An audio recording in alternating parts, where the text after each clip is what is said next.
Alright, ladies and gentlemen, I'm here on the show, and, here to talk about Monday Night Raw, from tonight. Probably my last video for the night, so just get a good rest, because I've uploaded everything else I needed to today. So if you haven't checked out all the other videos I uploaded today, you go watch those. On the road to 300 subscribers. I'm getting up there, pal. Be the next big thing in the YouTube community. But yeah, I'm just probably not. But we're talking about the July 8th edition here on Monday Night Raw, the show after Money in the Bank. And heading into tonight, there was a bunch of talk about will Rhea Ripley be there. I was hoping, but I was like, are they gonna have a return? But they ultimately did. They had a return.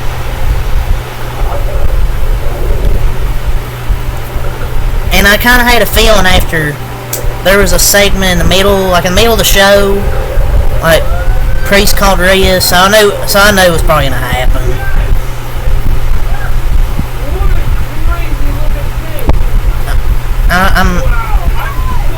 I'm excited for when they maybe at SummerSlam they're gonna have Rhea and Liv.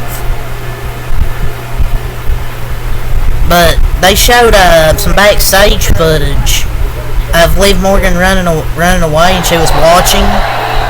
Looked like her plan worked. She went away smiling off the camera, so it looked like her plan worked.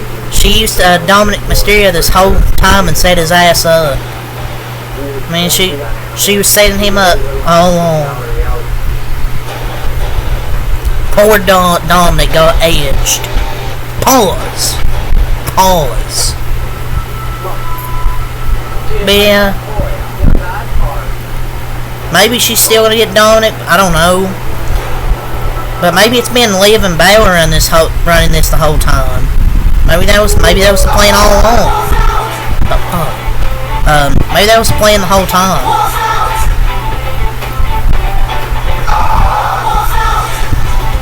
But yeah, Rhea Ripley's officially back.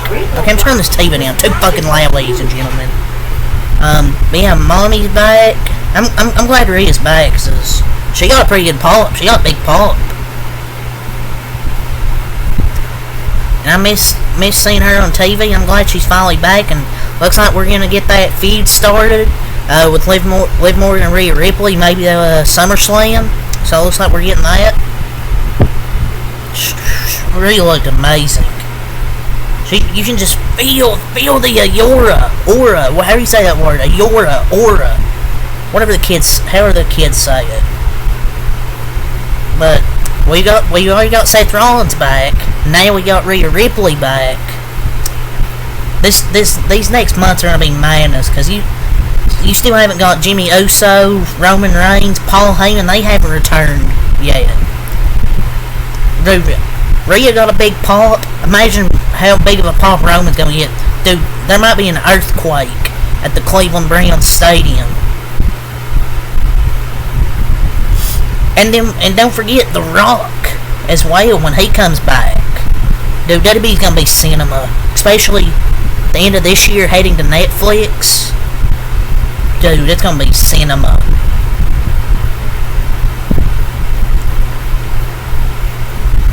And I'm not going to expect anything these next few weeks, any returns, but I think SummerSlam is where you'll see Jimmy, Paul, and Roman show up.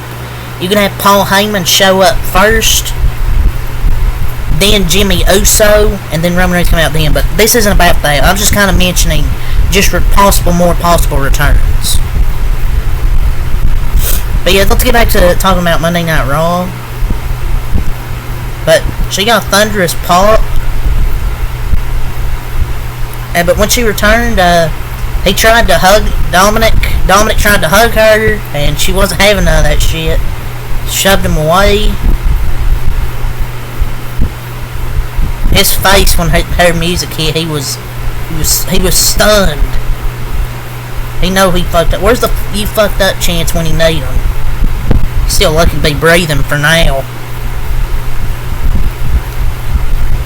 She on a big pop. Love to see it, pal. But yeah, honestly, Raw tonight, thought it was a pretty good show. First show after SummerSlam, or not SummerSlam, I mean Money in the Bank. SummerSlam's actually in a few weeks, so a few weeks we'll be here reviewing another premium live event. But yeah, honestly, I enjoyed Monday Night Raw tonight. But Dominic Mysterio is a dead man, pal. And yeah, at the end, we didn't get to see what happened at the end, but he tried to follow her up the stage and she just shoved him away. So, wants nothing to do with him, basically. It's because the reason that, like, some of the time gets cut, I wouldn't say time cut, it's just because they mistimed the show. And they didn't rush this. This is exactly how that should have been done, with no resolution to make people tune in next week. See what happens then. So I think they've done a great job on that.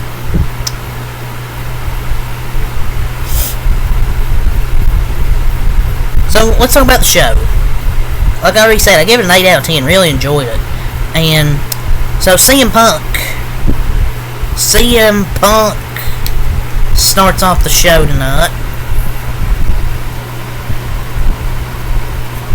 And CM Punk, he basically wants Drew McIntyre, but Seth Rollins now says he will never get to Drew McIntyre on his watch. You know, after he didn't just screw over Drew McIntyre Money in the Bank, he screwed over Seth Rollins too. And Seth Rollins basically said he'll never get to Drew McIntyre on his watch. And anytime Seth Rollins and CM Punk and Seth Rollins are together in the ring, it's must see TV. Great opening to Raw tonight. Oh, and did you hear that jab at AEW? There's people on the hard cam or something like that. I mean, it kind of sounded like a jab, but honestly, who gives a fuck? He's right. But I can't wait to hear the AEW fans be mad at that. Well, maybe they should fill in more than 3,000 for their flagship show on Wednesdays.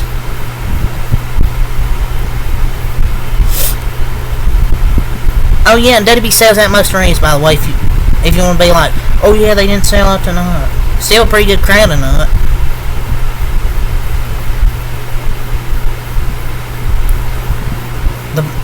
Some people like the crowd. Some people say the crowd wasn't loud tonight. I don't know what you were listening to, what you people were listening to. The crowd was pretty hot, pretty good for that opening segment. They were good and actually let them talk instead of just doing chants where it was bleeped out, and you could say if it was bleeped out they were chanting something that they usually bleep out and you couldn't hear them, then you guys would complain. But yeah, great opening segment. Jey Uso beats Chad Gable. I liked where the White Six come out after the match.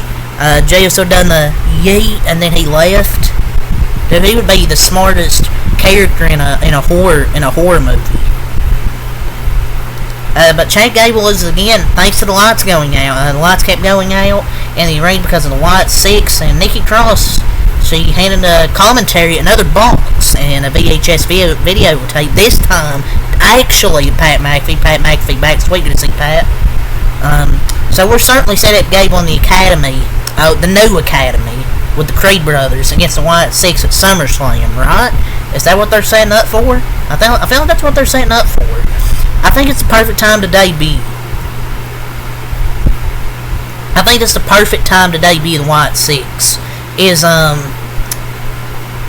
I think that's the perfect time. White Six versus the Academy at SummerSlam. But I'm kind of confused on what they're doing with Jey right now.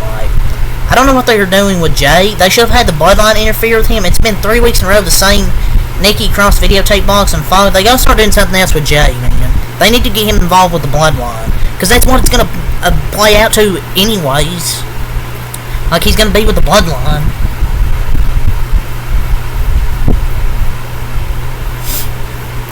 Bronson Reed. So interesting. Bronson Reed beat Pete Dunne and very good stuff. And Sheamus comes out to back up Pete Dunne against Bronson Reed, and Pete Dunne, he want nothing to do with Sheamus. He doesn't want to be Scrappy Doo. Yeah, where this is going. He's upset that Sheamus abandoned him and reached home, which led to the breakup of the crew. So I mean, makes sense. And I like that he's inserted to a storyline. Finally, something for Pete Dunne to do, and I'm all for it. Sheamus, Pete Dunne, love it, pal. And I like the mid card on Raw. I like the mid card. You could say it might be too stacked because they have so many stars. You don't get to see for a while sometimes, but dude, the mid card is so stacked.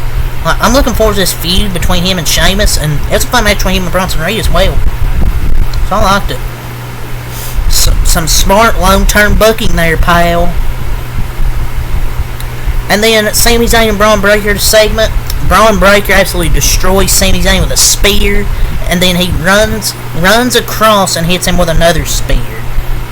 Oh yeah, but I mean, I was kind of questioning the decision of Sami Zayn retaining it, Money in the Bank, but I didn't come out and flat say, "Oh, Braun Breaker is buried.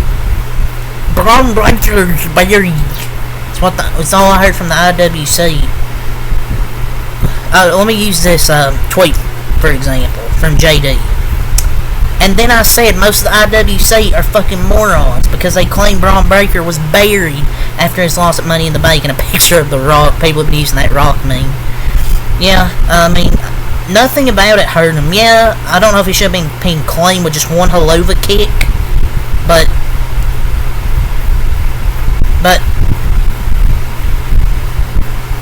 he's what he should have been. One of the best wrestlers in the world, and Braun losing to him makes him stronger. Now that you kind of look back at it, and this is gonna make him look even better. And look what he did to Sammy again tonight. He's gonna win at SummerSlam. Maybe I was just a bit too impatient. Maybe I thought it was gonna happen, but yeah, we'll see. But you can maybe hit two Helova kicks, but whatever.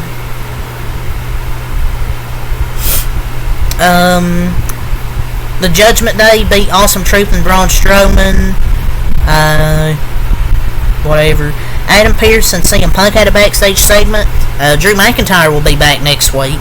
So it's already looking good for next week. Drew McIntyre's going to return. And I'm pretty sure there'll be more stuff in the show as well. There's probably some stuff I forgot about, but I know Drew McIntyre's going to be on the show next week. So basically, Adam Pearce told CM Punk, "Stay home. I can handle this." Yeah, you sure can, buddy. Taking that elbow to the mouth, because you've sure done a good job there, pal. Liv Dominic and Judgment Day backstage segment. Oh boy, just Dominic on the couch lifts his leg up, and then here comes the rest of the Judgment Day just staring in there.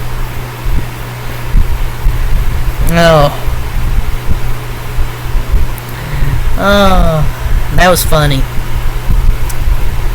And then Priest was on the phone. So yeah. Got another VHS tape.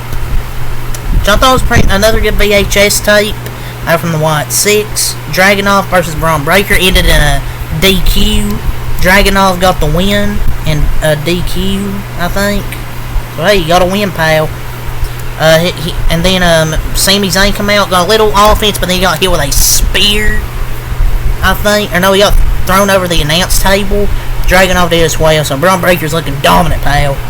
And then we got Damage Control beating Liger, Valkyrie, Kane Carter, and Katana Chance. Damage Control gonna fucking win. Oh, but then they get demolished by Zoe Stark, Shayna Baszler, and Sonya Deville. Will that group be interesting? Maybe, but don't really care for it. Final Testament backstage segment. Karrion Kross hinted at a match against John Cena. No. Dude has negative aura. I don't want to see John Cena and Karrion Kross just because of Karrion Kross. Cena's a legend, but Karrion Kross, fuck no. And then Liv Dominic beats Zelina and Rhea. All of mixed tag team matches. And that was fun, and Dominic actually pinned his father for the first time. And then Rhea returned at the end. I've already mentioned that, so I'm not going to go over in depth that too much more. But yeah, that's my thoughts on Raw. Leave your thoughts in the comments. Leave a like, comment, subscribe for more. Until next time, I have a lot. Peace.